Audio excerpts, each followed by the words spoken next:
Another week, boys, and another TWAB.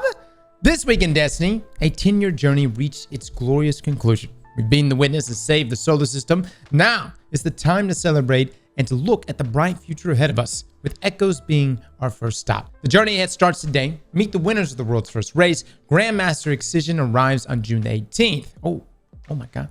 Act 1 of Echoes is here. Xur is a nomad no longer. He's got all kinds of stuff. New sword, who's this? Trials of Osiris is back tomorrow, and our latest addition to Cosplay Cosmodrome.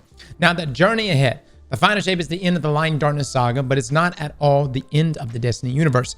As we take our first steps into year 10 with our first ever episode, we wanted to share a bit more about what's coming. Yep, we watched that video the other day, guys. Even more so than that, if you happen to be checking out some more videos, check out Vive's most recent video. We're in the middle of watching it right now. It's wild. As far as the journey ahead goes, we've got a lot happening. Our speculation is by the end of this cycle, this year's cycle, we believe we're going to be repairing the Dreadnought, and then it's going to be the Dreadnought that's going to take us to Frontiers. So it looks pretty exciting, guys. Now, congrats to the world's first race winners. It took a while and it wasn't easy, but you did it. An intrepid team of 6 Guardians made an incursion into the Spire where the Witness was about to create the final shape and stopped it. This allowed the Defenders of Soul and every single Guardian to rally in Excision, our first 12-player activity where the Witness was destroyed. One more time, we want to shout out to the brave Raiders Astro, Drak the Shadow, Ham, Jake, Tyrax, as well as their coaches, Chillax, and for being the first team to complete the Salvation's Edge raid. Oh, okay, so they got like a Q&A section right here. Nice. Dude, these guys are absolute gamers. Let me just tell you how much of a gamer these guys are. They not only cleared the raid, they brought another person in, a different 6, and they cleared it a second time before most teams even cleared it the first time. They completed 1 and 8. Oh my God, that's freaking wild. Now, I do have to ask the question, what are the chances that no one would have beaten this raid? Let's just roll the tape forward here. What if 48 hours would have went by and no one beat the raid? Then what? No, I mean, like, narratively, then what? What do you do? Do they extend it to 72 hours? I feel like they would have to extend it to 72. Yeah, at that moment. There's no way they would have a narrative setup for us to lose, right? I feel like at that point, though, they could just literally take it off a contest and been like, yeah, you guys weren't good enough. We're going to take it off a contest mode. Here you go. And just do a normal clear. God, that would be crazy, though, right? It would also be crazy if Bungie had the balls enough to be like, the Witness wins. You know, imagine the Witness would have won and there was some narrative setup for that. That would be wild. Now, Grandmaster Excision, anyone. Excision is here to stay, so you can replay it all you want to relive the grand conclusion to the final shape. We don't recommend you jump into Excision to farm catalyst kills, level up crafted weapons, or earn experience, though. Having so many players in one activity is taxing, so some options are turned off to ensure a stable experience. Now, to make things more interesting, we have an extra challenge ready for next week. After completing Excision for the first time, players will be able to launch a new Grandmaster difficulty version on June the 18th. It's going to be very hard, but it's going to be very hard. But the reward for completing it will be totally worth it. All right, so if they didn't emphasize it enough here, it's going to be hard. GM Excision. Do I got a 12-man squad ready to go? LFG Fireteam Finder. Let's go, baby. I'll be in Fireteam Finder June the 18th. We'll be looking for a squad. We want to do some GM Excisions. And you know what I'm going to do the entire time? I'm going to sit there with Stronghold and a sword. I'm going to block, and I'm going to stand behind Kaido. And that's how we're going to reach victory. Now, the Witness's demise inside of the Traveler created something unique, the Echoes. One of them landed on Nessus, awakening something or someone. Find out what this means in our trailer. Okay. There are new activities and rewards awaiting, like new Vex-inspired weapons that leave pools of Radiolarian fluid behind when you take down enemies, or the beloved Season of Dawn weapons that Saint 14 has updated after a lot of requests. Keep a keen eye when you jump in. During the new Echoes activity, be on the lookout for new material nodes so you can extract samples from these strange pods and return them to our resident Helm for analysis. Her biomechanical research AI node is extremely capable and can provide you with additional gear, upgrade materials, and even specimens once you deposit enough samples. No need to return to the Helm proper if you find yourself with full pockets at the end of the activity. There's a convenient deposit bay located near the reward chest. Oh, that's nice. I know that. Now, where is Xur? After all these years, Xur has finally opened a permanent storefront in the tower, and he inaugurated it last Friday. It's not too shabby. It's well located, just to the right as you enter the bazaar from the courtyard. Check your map if you have trouble finding him. He will be there from Friday to Tuesday as is tradition, but his wares have changed as well as the currency that he accepts. Xur has gone back to trading only in strange coins. Earning them requires a different path, as they are no longer awarded in Days of Eternity and Paraversal Halls. Instead, players can now earn strange coins upon completing Vanguard, Crucible, Trials, Iron Banner, Gambit, and Onslaught activities. Guys, Xur has an entire rank up, rep, exotics, catalyst, as you see right here. He's got all kinds of goodies. They did an entire overhaul to this guy. So I don't think Xur is just going to be one thing you visit on Friday and then that'd be it. Xur's too pricey. I don't know. I mean, he did seem like he was pretty pricey, not going to lie. But I'm going to be playing Trials this week and I'm going to see how many strange coins we can rack up in a single run. See how that plays out. Now, reputation and rewards. Xur's new reputation track exists separately from the one in Eternity. Spending strange coins at the shop will add progress to his new reputation system and earn reputation rewards of up to a whole exotic cipher we desperately need right now after every rank reset. This is an additional source of exotic ciphers and is not replacing these Xenology quests. You get up to 1 guaranteed per week with the quest, but then I guess as many times as you want with the resets there. So that's good. I would say for me, ciphers are like the most coveted resource right now. It's the one I like the most. Now, loyalty program of the night. Xur will also acknowledge our patronage by offering a buff that bolsters strange coin acquisition. After you spend 47 strange coins, he will grant you access to a stack of strange favor. Strange favor is a buff that offers a chance for a bonus strange coin to drop anytime you earn a strange coin. Oh, so you get a singular bonus. Okay. Now, while you can only acquire 1 per week, it has an 11-day duration. If you keep earning a strange favor each week, you not only stack the effectiveness of the buff up to 3 times, up to 3 stacks, but you also refresh the duration. So make sure to acquire your strange favor each week. Rake in those strange coins. That's nice. Now, items for purchase. Here's what you can expect in his new shop. Exotic weapon catalyst. Xur has somehow acquired rare parts that enhance certain exotic weapons, and he'll be selling 2 random catalysts to those in need of them each weekend. The pool will contain older catalysts that are found throughout random drops prior to the Witch Queen. It will not contain catalysts that are currently associated with quests, exotic missions, season pass exotics, campaign exotics, pre-order exotics, raid exotics, or dungeons exotics. But everything else, like I would assume ritual playlists and things like that, it'll be dropping from here. Now, exotic weapon availability. Instead of just 1 random exotic weapon each week, there will be 3 random exotic weapons available for sale, separated by weapon slot, plus Hawkman, of course. And then legendary weapons and armor. While Xur's usual selection of random legendary weapons and armor will still be available for sale, he will also now sell Ingrams that can yield any item in those pools at random. Now, strange wild card offers. A peculiar category of items that aren't usually sold by other vendors, such as ritual Ingrams, will be offered by Xur. This slot of items is randomized every week and is purchasable once per week. Keep an eye out. There may be some unique and valuable items available on any given week. Now, strange material offers. You also might find some great deals on glimmer and other materials, changing in cost and quantity every week. Each of these offers can be purchased once per week. And then strange gifts with a low price of 1 strange coin. Purchasing strange gifts will be a way to clear out leftover strange coins for a random item of modest value. Interesting. Has anyone done that yet? This was here last week, guys. Everyone was just too busy raiding, but this is great. It looks great, man. It's a great catch-up mechanic. And as someone who has ignored Xur maybe for years, like I just never pay attention to when Xur comes, I might actually go check him out every week. Oh, you could get raid banners for the strange gifts. No. Okay, so you have. No. Sure. So it's RNG. You can get anything. Okay. I'm being told you can get raid banners. I'm being told you can get upgrade modules, but you can also get a lot of blues. Now check this new sword archetype. The Destiny 2 dev team has been busy the past few months finding new ways to entertain you and surprise you. The final shape includes several incredible additions to the sandbox, but today we want to focus on one that you may not have noticed yet, the new waveframe sword archetype. Yeah, guys, we are actually in the middle of reviewing this thing, and we'll have, oh my God, this 480p right now. Can I get this? We will have a review on this here soon. I really like it. So you could do the waveframe and then immediately lunge right afterwards. It's really, really cool. It doesn't necessarily do a lot of damage, or at least with, I got a chain reaction roll. But of course, like there's the chaos roll that pumps out pretty good. And there's a couple other ones I want us to look at, but review on that here soon. Now, when using the heavy attack, this new subfamily of swords allows players to send a shockwave uppercut that will send you into the air. And once airborne, you can follow with a long distance swing to deliver another blow that aggressively tracks the enemies. But it's better if you see it for yourselves. The first waveframe sword is among the rewards of the new Salvation's Edge raid. But if you're lucky, you might also get an Some exotic sword that rolls with this new archetype. And yes, it can roll with that as well. I really like the blending here, guys. Something Bungie's doing is they're decoupling what would be what you previously thought was locked to a certain weapon type, and they're dragging those archetypes and putting it in other things, and they're being super creative about it, which is really nice. Now back to Trials of Osiris. After providing yourselves against humanity's greatest foes, it's time to go back to training.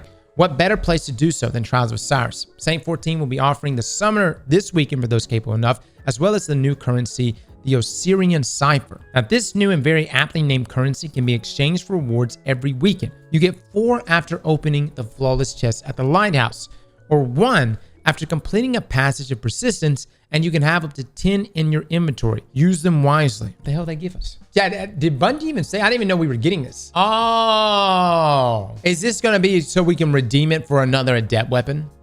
I think so. So kind of like our current ciphers right now, right? Gonna act like the Nightfall ciphers. So you're gonna be able to, you acquire like 10 of them, and then you can redeem it for the adept weapon for that week. Now it says you get 4 after opening the flawless chest at the lighthouse, or 1 after completing passage of persistence. So passage of persistence, guys, let me get this right. That's the one you win a game and you lose a game. It only removes the win, correct? And you can keep doing that. So as long as you're winning 2 games and then losing 1 game right afterwards, you could still keep working your way to flawless, right? Yes, that's pretty nice. Now, new additions to Cosplay Cosmodrome. Oh my God. Cosplay Cosmodrome is in full swing. As we started to reveal the masterpieces our cosplayers have been pouring their hearts and souls into, we kicked off with this breathtaking Crow and Cade 6 costumes by Kami-chan and Grits from Italy. But now we know they can, in fact, have a decent time together without pointing guns at each other. Last week, they were joined by Tower regulars Lord Shax, Enter Hyra, and Zavala Solomon Taisa to keep an eye on things. Don't forget to check out our latest additions to Cosplay Cosmodrome. The Kell of Light and Queen herself are reporting in. Oh, nice, nice. Man, fucking killing it, dude. GCX is gonna be nuts this year. Now all hail the Rat King. Rat King is a very unique weapon that is not only very fun if everyone in your fire team uses it, but also very, very powerful. Fast time to kill, yeah. Ease of use, C. Invisibility on kills, yep, that too. You can now renew the look of your Rat King with the opalized nobility weapon ornaments. Oh. All right, yes. Bungie, that's so random. What, out of all the ornaments? I mean, it looks good. I will say it does look good, but it's so random. Bungie's like, out of all the ornaments, Rat King, check it out. Now, let me ask you something, chat. Does anything crazy happen if you got a 12-man team in Excision? Because again, Rat King amps up the more players you have. So in 12-man fire teams in Excision, what does Rat King do? No, does it keep amping? Or is it cap at 6? Surely it caps at 6. Now, this new weapon ornament is available in every store in-game. You can also get it as part of a bundle that includes the Crown of Vermin Shader and Rat Royalty Ghost Projection. All right. Looks good, man. I like it. And the Rat King's Crown Ornament. Complete the look with Rat King's Crown Universal Helmet Ornament. Also available now in the Eververse store. Purchasing the Rat King's Crown will unlock it for all 3 classes. As they say, one size fits all. And using the Rat King's sidearm while wearing the Rat King's Crown will activate the full potential of the helmet ornament. Dude, is some like executive at Bungie right now like a big fan of Rat King? Yeah, look at the helmet. It literally is a rat. Somebody's got like a big, like a Rat King fetish. That seems so random. I don't even think Rat King has anything to do with the narrative or anything right now. Player support report, contest mode emblem. Contest mode for the Salvation's Edge raid ran from June the 7th to June the 9th. Players must have successfully completed all encounters of the Salvation's Edge raid during the contest mode window and claim the associated Paragon Triumph in order to earn the Hunker Down emblem reward. Unfortunately, unless the Paragon Triumph was earned, players do not qualify for the Hunker Down emblem. I will say the other emblem for just doing the raid. What is the other emblem, guys? Okay, so this, yeah, Hunker Down is the contest mode emblem. But dude, I actually think this is the sexier emblem. The Witness's eyes and everything. Like, don't get me wrong, this looks pretty good. You got the hands, but this one is sexy. How do you get this one again? Is this for doing the raid? Just completing?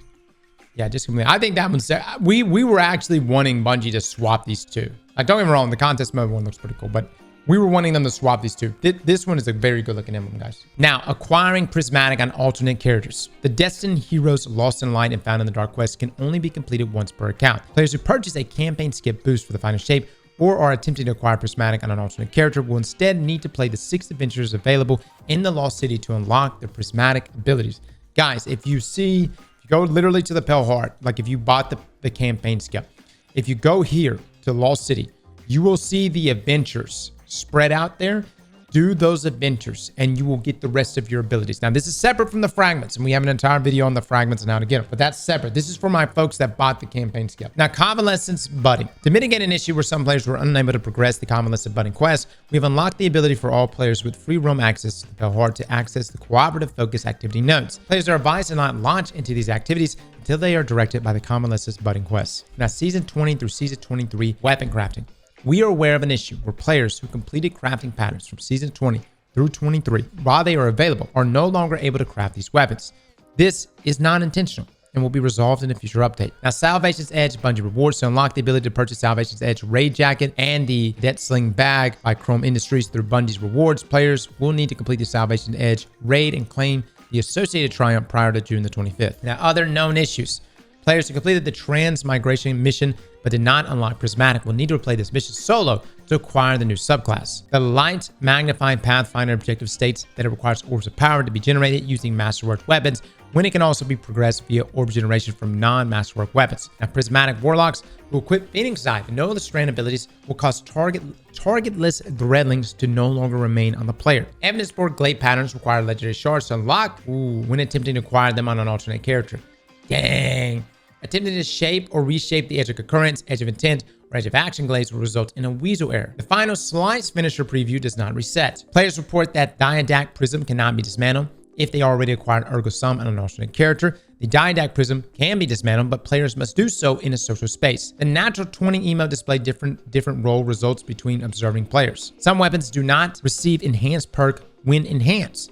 This impacts fixed weapon rolls from pursuits and triumphs prior to the final shape's launch. The rank 16 Ghost Vendor rank rewards displays an incorrect shader. Transcendence Wells reset Mothkeeper's Wrap special grenade. Heat Rises will not activate for players while gliding. Players are sometimes unable to progress through the Liminality Strike. Restarting the strike should resolve the issue. The Wishbearer title has been revoked for players who have previously earned it. Diamond Lens does not shatter stasis crystals. Consecration Slam does not shatter stasis crystals. There it is. It was supposed to be fixed, but yeah, I've been getting people saying that it's not shattering. Clash is currently not active in the competitive Crucible playlist. To prevent players from missing important story beats, we've temporarily disabled the ability to join in progress in the Liminality Strike. Now, some career stat trackers have duplicate entries in the seasonal category. Oh my god, this is such a long... Holy shit! Power melee kills do not trigger on kill effects when Necrotic Grips is equipped. Dream Main Armor requires legendary shards to acquire during the Shadowkeep campaign. The Nacre ship is missing its lore tab. Void Hunter, Trappers, Ambush, Smoke Bombs no longer trigger invisibility. The ability to swap weapon perks via the API has been disabled. Players who had Strand equipped, gained Prismatic, lost Lightfall ownership, and now attempt to change back to other subclasses are unable to change their subclass. As a workaround, players can change their subclass using the Destiny 2 companion app. Vestiges won't auto-convert into a memory item if another memory item is in your inventory. Players must obtain another vestige after the memory is used for vestiges to convert into another memory. In Excision, some players or abilities may not load or may appear as a ghostly outline. Well, dude, that's like happening everywhere, right? In the Verity encounter, in the Salvation's Edge raid, players who join in progress may not see the correct statues. Oh, that makes it even more interesting. The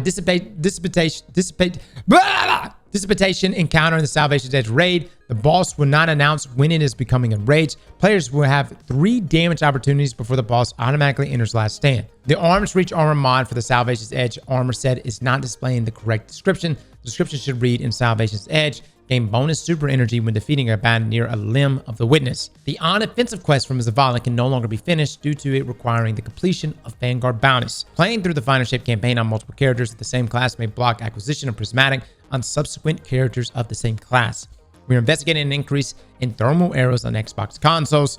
Oh, what a callback, right? Remember Red Rings? Ergo Sum is missing from collections. Enhanced Psychic incorrectly grants restoration ×2 instead of lengthening restoration. The Salvation's Edge patterns collected triumphs listed in the incorrect reward. Completing the triumph will instead increase the chance for extra weapon traits on adept versions of Salvation Edge weapons. What? Is this triumph?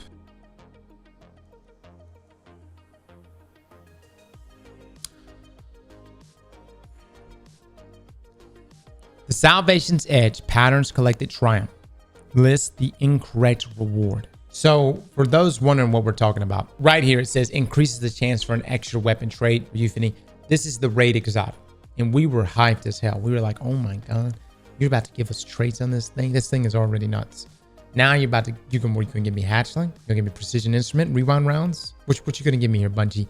And I have been spending all of my deep sight harmonizers, even though it doesn't look like it. But I've been working my ass off to get these weapon patterns so that we could get drops. And that was really also interesting. We were like, how are we going to get drops of Euphony again? Turns out that is not the case. Salvation's Edge patterns collected triumph lists the incorrect reward. Completing the triumphs will instead increase the chance for extra weapon traits on adept versions of Salvation Edge weapons. Now that's still good. That's still great. Double traits in third and fourth column, or I guess a chance. Still good. But man, we wanted that. We wanted that souped up Euphony though. Honestly, Bungie, I mean, I don't know if you guys can do it, but it'd be nice. I would love hatchling on that thing. And we are done here. Well, is there anything you are planning to do today other than keep playing the final shape? The same here. Let's get back into the game, the Destiny 2 community team. In other news, hold on. Announcement from DMG yesterday. Let's keep this announcement short and sweet. June the 24th, 2024, Global Community Lead, Destiny 2. See you again soon, Guardians. More details to come. So yeah, DMG is going to be back in the helm there as the global community lead for Destiny 2, starting on June the 24th. So not that long from now. That's huge, guys. I'm happy to see DMG back. I'm excited to see what other content Bungie cooks up. And when you see stuff like this, that means that people are going to continue developing more Destiny, which is what we want. And we had an entire conversation on this earlier, but I think with the success that the final shape has had, obviously the studio is going to be making multiple games. We're going to have a marathon here next year. We're going to have gummy bears at some point. But hopefully the higher ups at Bungie see just how good of a game they have on their hands and why Destiny deserves to have a majority of the studio work on it. But it's good to see DMG going there too. The last remaining piece, and I don't know if it could ever happen, but dude, imagine if Deej goes back. Imagine if Deej puts out a post that's like, I'm going back to Destiny, to Bungie. Dude, we're all memeing on gummy bears. Watch it be the greatest game ever. I have no idea what the hell it's supposed to be. Watch it just pop off. Slap that like button like your mama told you right.